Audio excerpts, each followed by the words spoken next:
इस वक्त की बड़ी जानकारी, बड़ी खबर आपको बता रहे हैं कि यूक्रेन ने रूस में तबाही मचाई है। दर्शकों, यूक्रेन का रूस पर अब तक का 2022 से लेकर अब तक अगर हम बात करें यानी 4 साल के अंदर यह सबसे बड़ा हमला है, वो भी राजधानी मॉस्को में ड्रोन से।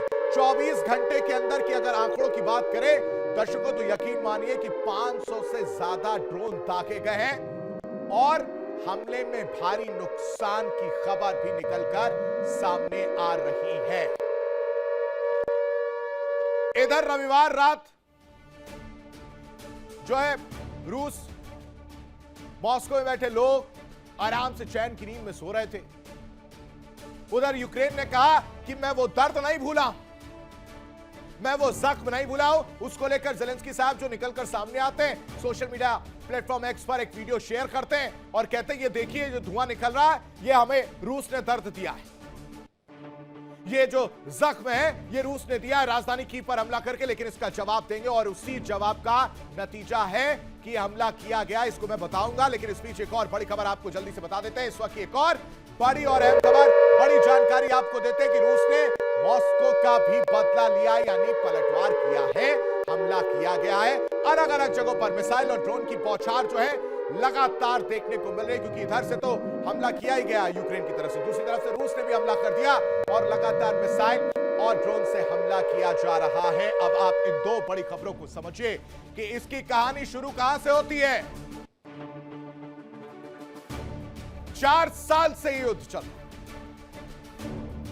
और पिछले कुछ महीनों से अगर देखा जाए तो हमले हो रहे हैं, तबाही की तस्वीर निकलकर सामने आ रही। राजधानी कीव में हमला किया गया। यूक्रेन के कीव में जब हमला हुआ तो ज़ेलेंस्की साहब से रहा नहीं गया, वीडियो बनाई, सोशल मीडिया पर डाला, सवाल पूछा क्यों हमला हुआ। और फिर जब रविवार रात सब चैन की नींद में सो रहे थे, मॉस्को में एक के बाद एक करीब 500 ड्रोनों की बात निकलकर सामने आ रही है दर्शकों, जहां पर हमला किया गया, तबाही मचाई गई, मंजर बेहद खतरनाक, नुकसान, आम नागरिक मारे गए, भारतीय नागरिक की मौत की खबर भी सामने आई। भारतीय दूतावास ने उस पर नाराजगी भी जाहिर की। ये दोनों ही हमले कर रहे हैं और इन हमलों में आम लोगों की जान भी जा रही, लेकिन इससे कोई लेना देना नहीं। रूस यूक्रेन तो चला, लेकिन डोनाल्ड ट्रंप ने एक बार फिर से ईरान को धमकी दे दी है। ईरान पर समझौता करने का दबाव बनाया जा रहा है। टिक टिक वाली कहानी यानी घड़ी वाली कहानी जो देखने को मिल रही है, बार बार अपनी घड़ी की तरफ देख रहे हैं डोनाल्ड ट्रंप, कह रहे हैं घड़ी की टिक टिक शुरू हो चुकी है, जल्दी समझौता करो वरना कुछ भी नहीं बचेगा। ईरान के लिए घड़ी तेजी से चल रही है, डरा रहे। इस तस्वीर को देखिए और इस तस्वीर के जरिए क्या करें वो देखिए। वो कह रहे हैं कि इस घड़ी को हल्के में मत लीजिए, ये जो सुइयां हैं ये जैसे जैसे आगे बढ़ रही है, सेकंड की सुई आगे बढ़ रही है, घंटे और मिनटों की जो सुइयां हैं वो आगे बढ़ रही है, इससे धड़कनें तेज हो गई। डोनाल्ड ट्रंप कह रहे हैं कि अब यह समय खत्म हो रहा है, समझौता करो, परमाणु पर बातचीत करो, परमाणु हथियार पर रास्ता निकालो, हमारी बात मानो, और अगर नहीं मानोगे तो अंग्रेजी में ट्वीट कर दिया, कह रहे war for Iran, the clock is ticking. Iran के लिए घड़ी टिक टिक कर रही है और इसके जरिए प्रेशर क्रिएट करने का काम डोनाल्ड ट्रंप करते हुए नजर आ रहे हैं। अभी भी उम्मीद की किरण जगाए बैठे हैं कि शायद रास्ता निकल जाए, लेकिन हो नहीं रहा। इस बीच एक और बड़ी जानकारी, बड़ी खबर आपको बता देते हैं। इस वक्त की एक और बड़ी खबर, वर्ल्ड वॉर ब्रेकिंग, सबसे पहले आपके सामने रख देते हैं। ईरान पर हमले को लेकर अमेरिका से ये बड़ी खबर सामने आ रही है। क्या कहा जरा वो समझिए। सीनेटर लिंडसे ने ईरान पर हमले की वकालत की है। ईरान के ऊर्जा ठिकानों पर हमला करो, ये लिंडसे साहब कह रहे हैं। परमाणु समझौता होने तक हमला करते रहो, यानी एक तरफ बातचीत की बात, एक तरफ हमला करने की बात। ईरान की ऊर्जा व्यवस्था उसकी सबसे बड़ी कमजोरी की बात होती है। क्या चाहते हैं समझ नहीं आ रहा।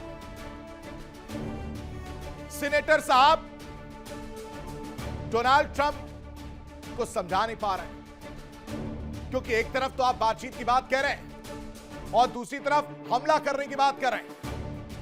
एक तरफ घड़ी का डर, टाइम का डर, टिक टिक शुरू हो चुकी इस तरह की बातें, प्रेशर क्रिएट करने के लिए कहा जा रहा है कि जल्दी समझौता करो वरना कुछ नहीं बचेगा। समझौता करने की बात सामने आ रही, कहा जा रहा है कि ईरान के लिए घड़ी जो है तेजी से चल रही है, और दूसरी तरफ सीनेटर लिंडसे कह रहे हैं हमले की बात कह रहे हैं, ऊर्जा ठिकानों को नष्ट कर दो। कह रहे हैं कि जब तक परमाणु समझौता नहीं होता है तब तक हमला करता रहो, लगातार हमले करते रहो। और उससे क्या होगा? ऊर्जा व्यवस्था ईरान वो सबसे बड़ी कमजोर कड़ी है। ईरान वक्त बर्बाद करने की कोशिश कर रहा है, यानी समय को लेकर यह पूरी कहानी है। आज काउंटडाउन जो आप देख रहे हैं इस वक्त, हालांकि यह समय, अब आप सोचेंगे कि इतनी तेजी से क्यों घूम रहा है, ये डोनाल्ड ट्रंप की अलग घड़ी है। ये उनके हिसाब से चलती, क्योंकि उनके हिसाब से ये जो सेकंड है वो बहुत तेजी से घूम रहा है। जो मिनटों और घंटे वाली सुई है ये बहुत तेजी से घूम रही है, ये उनकी अपनी घड़ी है। कुछ इसी तरह से दिखती होगी, क्योंकि उनके हिसाब से समय बहुत तेजी से भाग रहा है, घड़ी की टिक टिक शुरू हो चुकी है। और इस तीखे संदेश के साथ अमेरिका के राष्ट्रपति डोनाल्ड ट्रंप ने एक बार फिर ईरान को सख्त चेतावनी दी है। चीन दौरे से लौटने के बाद ट्रंप ने अपने सोशल मीडिया प्लेटफॉर्म पर यह बयान दिया, दर्शकों, जिसमें उन्होंने साफ कहा कि ईरान के पास अब बहुत कम समय बचा है और अगर उसने फैसला नहीं लिया तो उसके पास खोने के लिए कुछ भी नहीं बचेगा। सही बात है, इस वक्त ईरान की जो हालत है उसके पास खोने के लिए कुछ नहीं है अभी भी, लेकिन डोनाल्ड ट्रंप कह रहे हैं कि सब कुछ खत्म कर दें और इसकी वजह से जंग की आहट तेज हो गई, घड़ी की टिक टिक शुरू हो चुकी। ईरान को ट्रंप की खुली चेतावनी, कह रहे हैं कि ईरान के पास बहुत कम समय बचा है। ट्रंप नेतन्याहू की बातचीत होती है और उसके बाद से ये पूरा बयान देखने को मिलता है। इधर नेतन्याहू ने कुछ तो भड़का दिया, वो यही तो चाह रहे हैं, ग्रेटर इजराइल का सपना पूरा करना है। दक्षिणी लेबनान में हमले चली रहे सीजफायर के बाद भी ट्रंप को समझ नहीं आ रहा है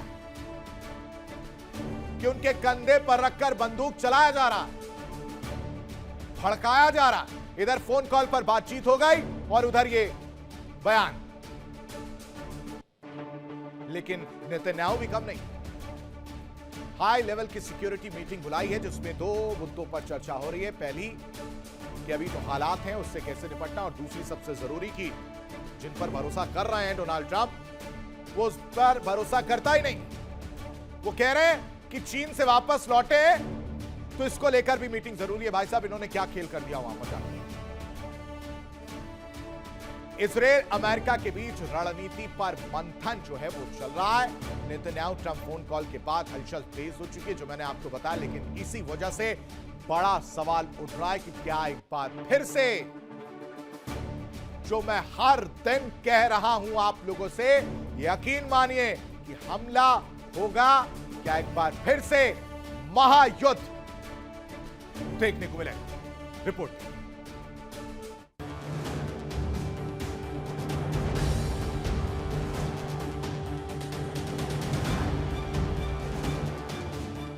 ईरान पर जंग की आहट, ट्रंप नेतन्याहू की सीक्रेट बातचीत, घड़ी की टिक टिक शुरू। ईरान पर फिर मंडराने लगा है युद्ध का खतरा। मिडिल ईस्ट की जमीन एक बार फिर बारूद की गंध से भरती दिख रही है और इस बार सिर्फ मिसाइलें ही नहीं बल्कि शब्द भी हथियार बन चुके हैं। एक तरफ है अमेरिकी राष्ट्रपति ट्रंप तो दूसरी तरफ इजरायल के प्रधानमंत्री नेतन्याहू और निशाने पर है पूरा ईरान।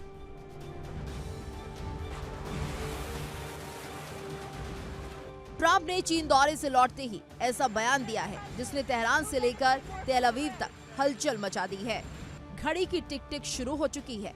ईरान के पास वक्त बहुत कम है। ये सिर्फ चेतावनी नहीं बल्कि आने वाले बड़े सैन्य तूफान का ट्रेलर माना जा रहा है। सूत्रों के मुताबिक ट्रंप और नेतन्याहू के बीच हुई फोन कॉल सिर्फ औपचारिक बातचीत नहीं थी बल्कि इस कॉल में ईरान के खिलाफ अगली रणनीति पर विस्तार से चर्चा हुई।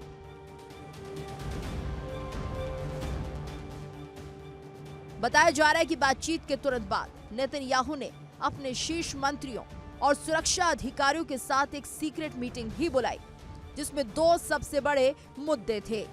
पहला, क्या ईरान पर दोबारा सैन्य कार्रवाई की जाए। दूसरा, चीन यात्रा के दौरान ट्रंप ने क्या नई कूटनीतिक समझ बनाई।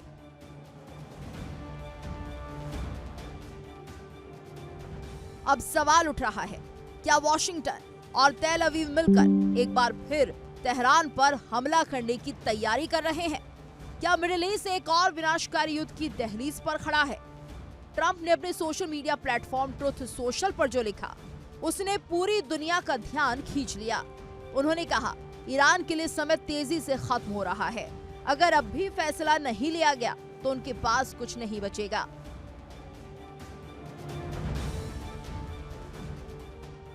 ये वही ट्रंप है जिन्होंने पहले भी ईरान के खिलाफ मैक्सिमम प्रेशर की नीति अपनाई थी।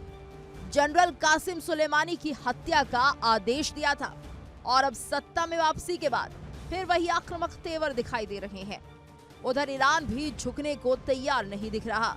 ईरानी मीडिया के मुताबिक अमेरिका के साथ चल रही बातचीत लगभग ठप पड़ चुकी है। तेहरान का आरोप है कि वॉशिंगटन सिर्फ दबाव बनाना चाहता है लेकिन बदले में कोई ठोस गारंटी देने को तैयार नहीं।